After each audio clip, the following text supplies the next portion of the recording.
The eternal, unlimited dimension of the esoteric teaching is within you. The ultimate challenge of spiritual life is to find the transcendental gateway to this absolute truth and realize the esoteric teaching within yourself.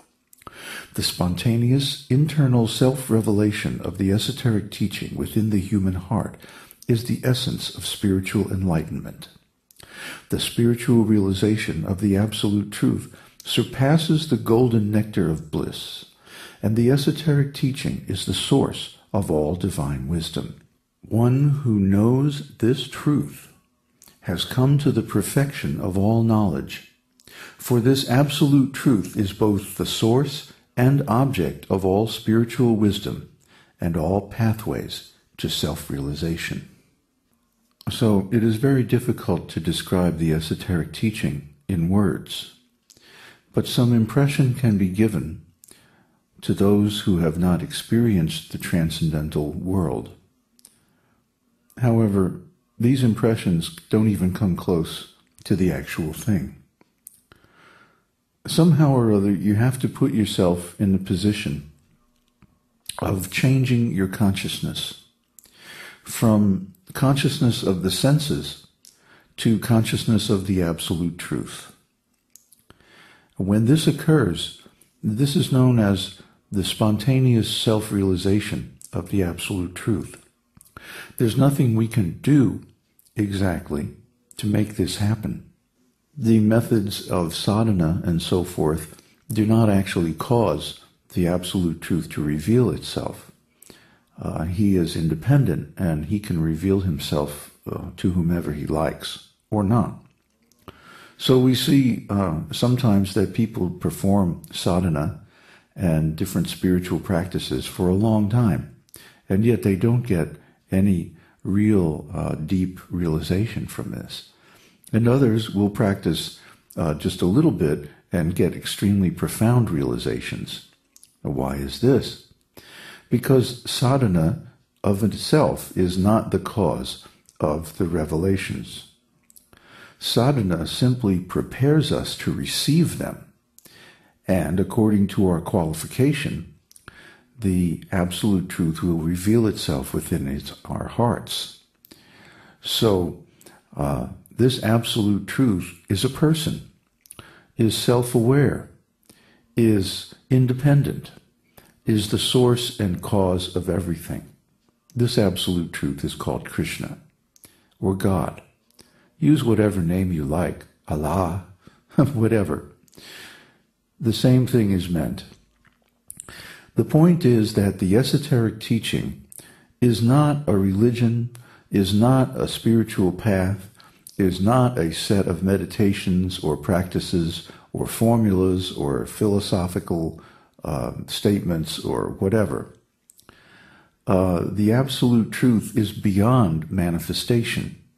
Therefore, anything that we can name that exists in manifestation is not the absolute truth itself, but a consequence of the absolute truth, an effect of the absolute truth.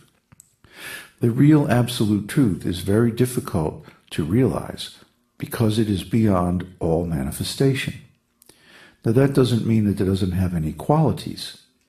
The absolute truth certainly has many qualities, but they're all transcendental qualities. They're not material qualities. So it's very difficult to us to express these things in material language. Our language has evolved over thousands of years to describe primarily material things and states. However, the Sanskrit language is not limited like that. The Sanskrit language was created from the very beginning to express spiritual thoughts. That's why the absolute truth, the esoteric teaching, is found in the Sanskrit literatures of India, the Vedas, and the ancillary works. So by reading these Vedas, especially in the original Sanskrit, and chanting Sanskrit mantras and so forth that help us to cognize the absolute truth, this leads us to the point of consciousness of the absolute truth. Once we attain this consciousness, then the absolute truth reveals himself very easily. However, it's difficult for us to break our material conditioning and come to this point of spiritual consciousness because of our persistent habit of identifying ourselves with this body. So the first thing we have to overcome is the tendency to think that I am my body and everything in relationship to this body is mine. This is only a temporary condition. It is limited by time. It has a beginning and an end. Therefore, it cannot be the absolute truth. It cannot be actually real in the full sense of the word. Real reality, according to the esoteric teaching, is eternal and permanent. That means it has no beginning or end. Well, what is it that has no beginning or end? In our experience, it is consciousness. Therefore, the absolute truth begins from an exhaustive exploration of the subject of consciousness, not from the materialistic scientific viewpoint, but from the transcendental scientific viewpoint. We have all these literatures in the Vedas, and they're thousands of years old, and they were compiled by very wise people, people wiser than a typical ordinary human intelligence. People who are incarnations from higher realms who have higher knowledge. That's why the Vedas are valuable. That's why we follow the Vedas. That's why the Vedas are the source literatures of the esoteric teaching and not some other writings. If you study these writings, especially in the original Sanskrit, you will see that they are far and above any other spiritual writings on this planet. Why? Because they deliberately invoke the ontological nature of spiritual truth. Now, what do I mean by that? Ontology, as you will recall, and we have discussed this many times on this blog, is a collection of stories and facts that you use to give meaning to your experience. According to our ontology, we interpret experiences differently. So the same two people having the same experience, standing right next to one another, will interpret it with remarkable different nuances of meaning depending on their ontologies. So as soon as we change our ontology, we change our consciousness. If our ontology is based on material sense experience only, then we will miss our natural spiritual experiences, or we will misinterpret them, and we will not give them the proper meaning that they deserve.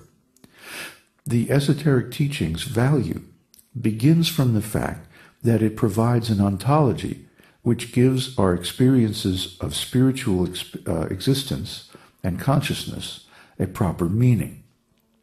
Everyone has spiritual experiences, but few people know their significance. Therefore, we tend to undervalue these experiences and misunderstand their real meaning. So the esoteric teaching begins from understanding consciousness. But that's not where it ends. As you have seen, there are 3 gates in the esoteric teaching, and we will explain these gates and their meaning in a following selection. But what you need to know right now is that the esoteric teaching is the best way on this planet to rediscover your eternal, perfect body.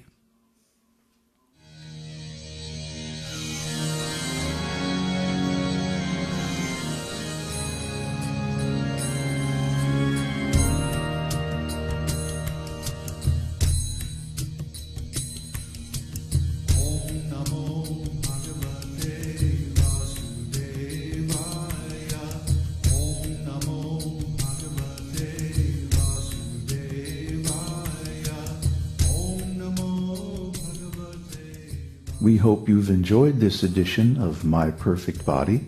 This is David Hughes, your host, reminding you to visit us on the web at esotericteaching.org, where you can purchase the complete Esoteric Teaching Introductory Seminar DVD and many CDs of transcendental music and mantras.